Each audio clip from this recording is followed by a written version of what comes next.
Hey everyone, so that's the end of a productive day for me. I listened to the tennis this evening, and in the evenings I usually do some singing. I do some hymns or something, or listen to some hymns or gospel music before I go to sleep.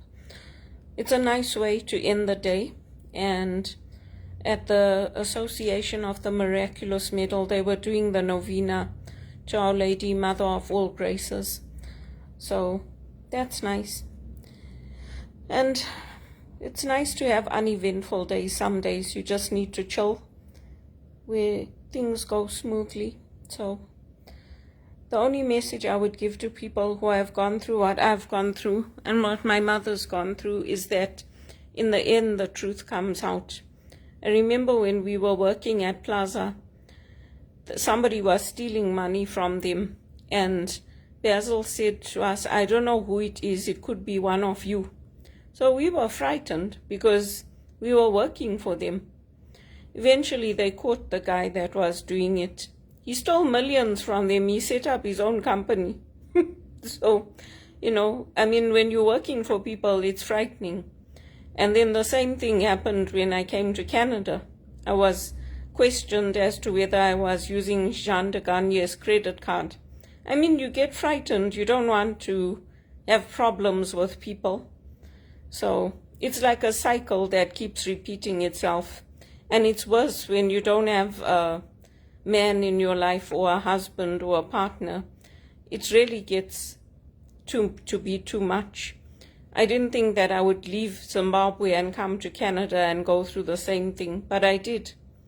And then even now with all these banks, with everything that went on at Credit Suisse, where they kept calling HSBC, and they kept calling, and the managers kept telling them to stop. They didn't listen. It's very, very annoying. So all you can do sometimes is put your faith in God and leave it in His hands. It's just sad because in the process, I lost my health. I was taken to the police station. I was tracked and followed all over overseas. And sometimes it's people that you don't even know. And then they were saying, "Oh, it's your family, it's your family." So every time you ask your family, they say, "We don't know anything, we don't even know them." So that's how it goes. Eventually the truth comes out. Sometimes it doesn't come out right away, but eventually it comes out. How Basil caught them, he put a computer with a camera, and then that camera filmed what was happening. So people get caught in the end. Even when people don't want to take responsibility, in the end they get caught. All these big banks, Credit Suisse, TD, all of them. The minute I used to walk into the bank, they used to call and say, "She's here."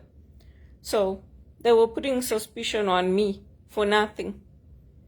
It gets too much. You can't even start a new job, start somewhere. Okay, you leave one bank, you go and work somewhere else again, they start the same thing. It's so annoying. It's a small world, and the people at the top all know each other. So I'm tired of it. I deserve to have a break, and I deserve to not have my confidence worn down with people always calling saying, "She's here, she's here." Sometimes it's even people that I haven't worked with for years and years. I was coming home, that was about a month ago, on the train. I saw Christine. She used to work for Jean. She picked up the phone and said, "She's here." I just looked at her. I don't even talk to them when I see them. I just get up and I move. I go to another car or I get off the train. I don't talk to any of them. Even people that I used to be on the HRPA committee with, Amy. I went to her wedding and everything, and one day she just stopped contacting me. So I reached out to her husband a few times, Peter, and he didn't reply either. So I just left him. That's what I do now, because people get upset. Sometimes even photos that I posted from my trip in Zimbabwe. Sona contacted me to say she didn't like the pictures I put up and why did I put them up and all that. I took them down. I told my mom. I tell her what they're doing. She's like, "Just leave them." So, I don't go around causing problems for people. I put up a lot of pictures with a lot of different people. I'm not putting them up to cause a problem for people or to instigate problems. So I just stay away now. I took everything down. She asked me to take it down. I took it down. I don't know why people keep coming after our family. And then they say, oh yeah, it's all our Christian friends. I just stay away. I don't want any problems with anyone. Even Jean and them, I stay away. I don't go near any of them. So it's just sad for me because I work so hard to come up, to get my education, to get my degrees, to study. I'm not a troublemaker. I'm not somebody that goes around causing problems for people. I live a quiet life. So I didn't like it when all of this thing started.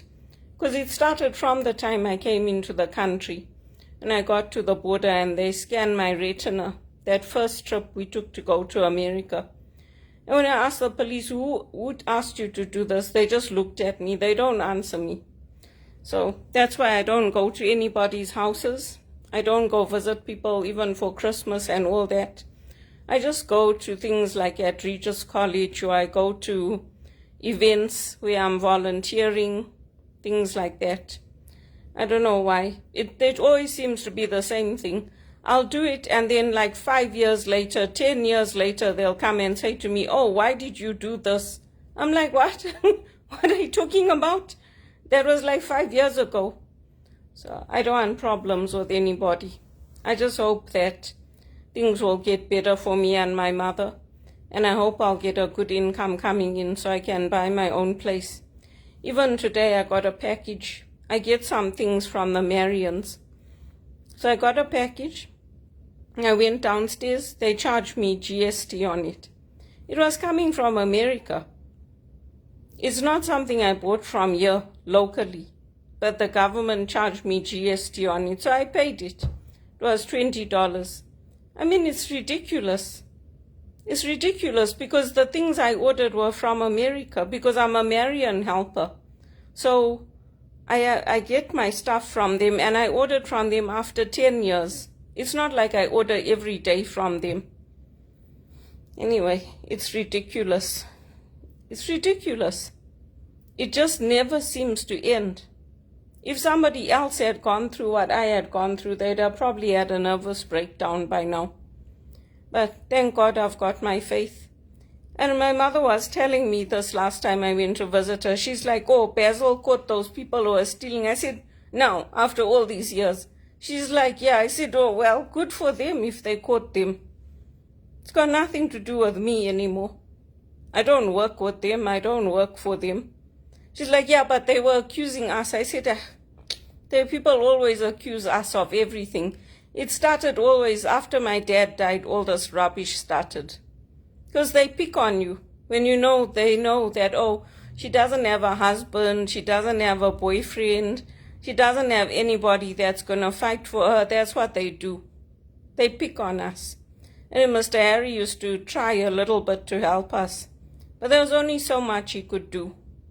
So, anyway, at least I know that Regis College fought for me. I know the church fought for me.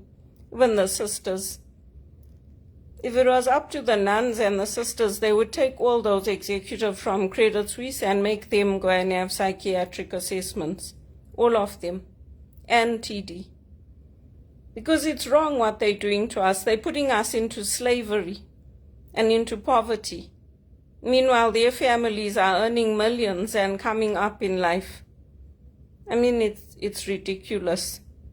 If I was new to this country and I hadn't established myself and helped people, helped in the church, helped with the non-profits, it would be different.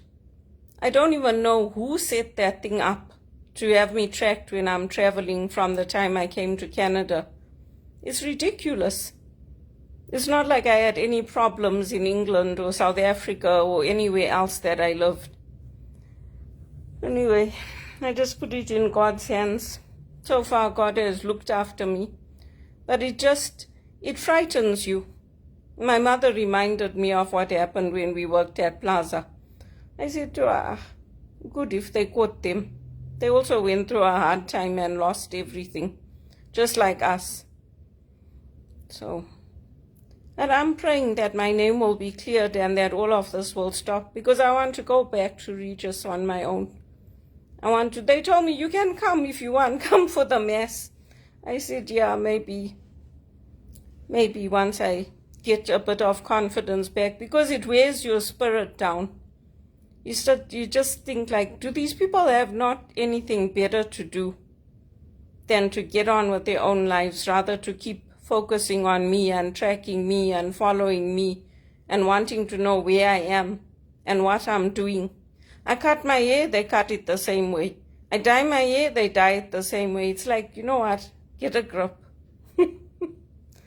Anyway, I'll go live in the Kamushas. I'll contact one of these 5-star places where they do the tourist work in South Africa.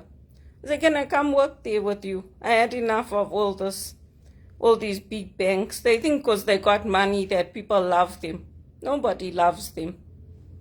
They can take that money and shove it where the sun don't shine. Nobody cares about money. Everybody just wants to be able to build something for themselves and leave a good legacy in life. Nobody cares about your money and who you want me to be friends with and your dictatorships. You make billions and you treat people like, I don't know, even I can't find the word, like slaves, like you own them. These banks and these big companies are ridiculous, and they get fined so much money, they still don't change. None of that money goes to any of us who got hurt. None of it comes to our families. They don't care. They don't care at all. Sometimes you can be poor, but you can educate the people that work for you. You can help their families.